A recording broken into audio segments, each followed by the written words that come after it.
मोदी सरकार के तीसरे कार्यकाल का आगाज हो चुका है और इसी के साथ आंगनबाड़ी और आशा को क्या मिला है आपको आगे बताने वाले हैं।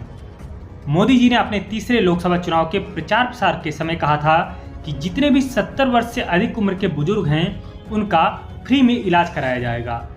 आप में से बहुत लोग ये सोच रहे होंगे कि इसका आंगनबाड़ी और आशा से क्या संबंध है। आपको इस खबर का सीधा संबंध बताएंगे, उससे पहले आप मोदी जी का यह वीडियो देखिए। करते हैं तो आपका मन रहता है कि भाई कमाई का कुछ पैसा बच्चों के भविष्य के लिए लगाएं, लेकिन परिवार में बुजुर्ग माँ बाप है, उनको और कोई खर्चा नहीं होता है, लेकिन कोई बीमारी आ जाए तो दवाई का खर्चा तो हो ही जाता है। और वो उम्र भी ऐसी होती है कि दवाई का खर्चा होना ही होना होता है। मैं आप सबको कहना चाहता हूं कि जो दवाई का इलाज का बोझ आप पर है ना, जैसे वो आपके माता पिता हैं, वैसे ही वो मेरे माता पिता हैं। और इसलिए आज आपके माता पिता का खर्च दवाई का आप उठाते हैं ना, 70 साल की ऊपर के आपके परिवार के बुजुर्गों की इलाज का खर्चा अब ये आपका बेटा उठाएगा। और इसलिए भाजपा ने ऐलान किया है कि 70 वर्ष की ऊपर के आयु के सभी बुजुर्गों को, चाहे वो गरीब हो, मध्यम वर्ग हो, उच्च हो, कोई भी हिंदुस्तान का कोई भी 70 साल से ऊपर का बुजुर्ग होगा, उनका इलाज मुफ्त किया जाएगा। सरकार उसका जिम्मा देगी। आपने सुना कि मोदी जी ने चुनाव प्रचार के समय कहा था कि 70 वर्ष से अधिक के जितने भी बुजुर्ग हैं उनका फ्री में इलाज कराया जाएगा। तो इसी को लेकर सर्वप्रथम दिल्ली में आंगनबाड़ी और आशाओं को काम पर लगा दिया गया है। सर्वप्रथम दिल्ली में आंगनबाड़ी और आशा बहनें 70 वर्ष से अधिक के जितने भी बुजुर्ग हैं उनका डाटा कलेक्ट करेंगी और उस डाटा को आगे शासन स्तर पर भेजा जाएगा। अभी यह सर्वे दिल्ली में प्रारंभ हुआ है, आगे चलकर देश भर में यह सर्वे किया जाएगा और देश भर की आंगनबाड़ी और आशा बहनों को अपने क्षेत्र के सभी बुजुर्गों का डाटा कलेक्ट करके उसको आगे शासन स्तर पर भेजना होगा। अब बात करते हैं कि क्या इस काम के लिए आंगनबाड़ी और आशाओं को कोई धनराशि दी जाएगी। तो अभी इस संबंध में कोई भी जानकारी विभाग के द्वारा नहीं दी गई है, लेकिन आशा यह की जा रही है कि शायद इसके लिए आंगनबाड़ी कार्यकर्ता और आशा कार्यकर्ताओं को धनराशि दी जाए। मोदी सरकार के तीसरे कार्यकाल में सबसे पहले महिला एवं बाल विकास की मंत्री बदली गई हैं। जी हाँ, अब स्मृति ईरानी की जगह अन्नपूर्णा जी इस विभाग की मंत्री हैं और यह आशा की जा रही है कि आंगनबाड़ी और आशा बहनों के मानदेय वृद्धि को लेकर नई मंत्री जी जल्द ही कुछ न कुछ सार्थक प्रयास करेंगी। बिहार में भीषण गर्मी का प्रकोप अभी भी कायम है, जिसको देखते हुए लग रहा है कि आंगनबाड़ी केंद्रों की जो छुट्टी है, यानी कि जो केंद्र बंद किए गए हैं, उनको सरकारी आदेश के द्वारा और भी बढ़ाया जा सकता है, क्योंकि कल 15 जून है। अभी तक जो आदेश जारी किया गया था उसमें आंगनबाड़ी केंद्रों को 12 जून से लेकर 15 जून तक बंद रखा गया था, लेकिन अब ऐसी उम्मीद की जा रही है कि शायद आज या कल में एक आदेश और जारी हो जिसमें जो आंगनबाड़ी केंद्र हैं उनको अगले आदेशों तक बंद कर दिया जाए।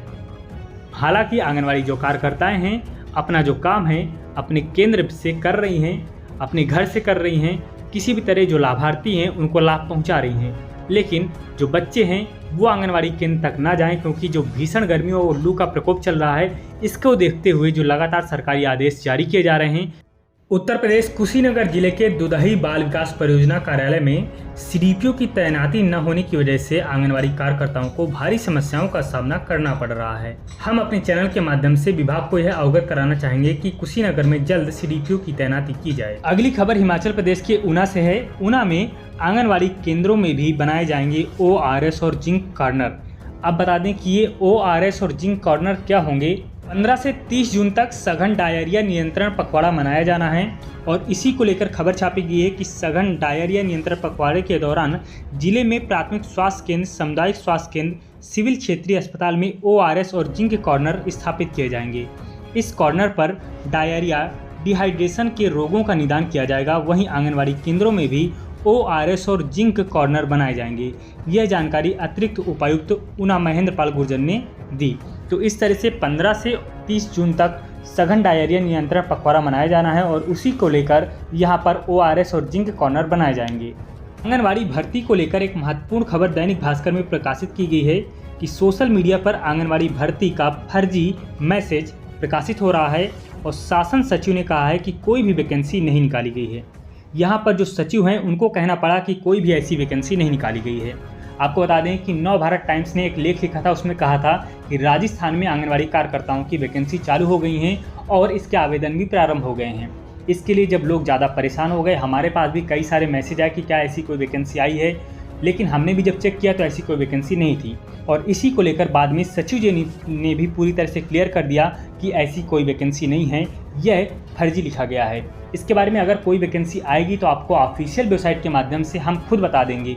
अभी इस संबंध में कोई भी वैकेंसी नहीं निकाली गई है। मध्य प्रदेश मुरैना डिस्ट्रिक्ट के कलेक्टर ने यहाँ पर एक ट्वीट किया है कि कलेक्टर की अध्यक्षता में महिला बाल विकास विभाग की बैठक संपन्न हुई। आंगनवाड़ी नियमित खुले, योजनाओं का लाभ महिलाओं को मिले, इसके लिए समस्त CDPO नियमित मॉनिटरिंग करें। आंगनवाड़ी कार्यकर्ता प्रतिदिन केंद्र पर पहुंचकर फोटो खींचकर ऑनलाइन अपलोड करें। तो इस तरह से आंगनवाड़ी जो कार्यकर्ता होंगी, जो केंद्र पर जाएंगी, वह फोटो खींचकर उसको अपलोड भी करेंगी। और यहाँ पर जो CDPO हैं उनको हिदायत दी गई है कि आप लोग लगातार आंगनवाड़ी केंद्रों की मॉनिटरिंग करें, जिससे जो लाभार्थी हैं उनको जो योजनाओं का लाभ है वो सही प्रकार से मिल सके। सिक्किम में राज्यपाल ने किया आंगनवाड़ी केंद्र का निरीक्षण। यहाँ पर आप ट्विटर हैंडल देख पा रहे हैं, यह लक्ष्मण प्रसाद आचार्य हैं सिक्किम के राज्यपाल, और इन्होंने आंगनवाड़ी केंद्र का निरीक्षण किया। इन्होंने अपने ट्विटर हैंडल पर लिखा है कि आज पाक्योंग जिले के भ्रमण के दौरान नामचेबोंग ग्राम पंचायत इकाई के अंतर्गत मॉडल आंगनवाड़ी केंद्र का निरीक्षण कर आंगनवाड़ी कार्यकर्ताओं एवं बच्चों से संवाद किया गया। इस दौरान केंद्र की गतिविधियों एवं बच्चों को दिए जा रहे पोषाहार से भी अवगत हुआ। शिशु के पोषण एवं सर्वांगीण विकास के लिए आंगनवाड़ी केंद्रों की भूमिका अत्यंत महत्वपूर्ण है। राज्यपाल महोदय कह रहे हैं कि आंगनवाड़ी जो कार्यकर्ता हैं वह महत्वपूर्ण भूमिका निभाती हैं। तो हम उनसे कहना चाहेंगे कि जो आंगनवाड़ी कार्यकर्ता हैं, जो इतनी मेहनत से काम करती हैं, उनके मानदेय के विषय में भी सिक्किम सरकार को जरूर सोचना चाहिए। दैनिक भास्कर की एक खबर है कि आगर मालवा क्षेत्र में आंगनवाड़ी कार्यकर्ताओं के कार्यों की समीक्षा बैठक की गई। पोषण ट्रैकर ऐप पर की जाने वाली एंट्रीज का भी दिया गया प्रशिक्षण। जिला कार्यक्रम अधिकारी महिला बाल विकास विभाग ने मंगलवार को कंपनी गार्डन के समीप सामुदायिक भवन में आंगनवाड़ी कार्यकर्ताओं के कार्यों की समीक्षा बैठक की। साथ ही पोषण ट्रैकर ऐप पर की जाने वाली एंट्रीज का प्रशिक्षण दिया गया। आंगनवाड़ी कार्यकर्ताओं को इस समय एक और काम दिया जा रहा है। जैसे क्या आप सभी को पता भी होगा कि जो पोषण ट्रैकर में नया अपडेट आया है कि उसमें KYC करनी है, यानी कि जो आंगनवाड़ी कार्यकर्ता हैं उनको अपना KYC अपडेट करना है, जो सहायिका हैं उनको भी अपना KYC अपडेट करना है। इसके बारे में हम आपको एक सेपरेट वीडियो बना के बताएंगे कि किस तरह से आप अपनी KYC को अपडेट कर सकते हैं। अगर आपने कर लिया है तो बहुत अच्छी बात है। तो ये आज आंगनवाड़ी कार्यकर्ताओं से जुड़ी अभी तक की कुछ महत्वपूर्ण खबरें थी। आशा करते हैं आपको खबरें पसंद आई होंगी। अगर आपको वीडियो पसंद आया हो तो वीडियो को ज़्यादा से ज़्यादा लाइक एवं शेयर जरूर करें। वीडियो देखने के लिए धन्यवाद।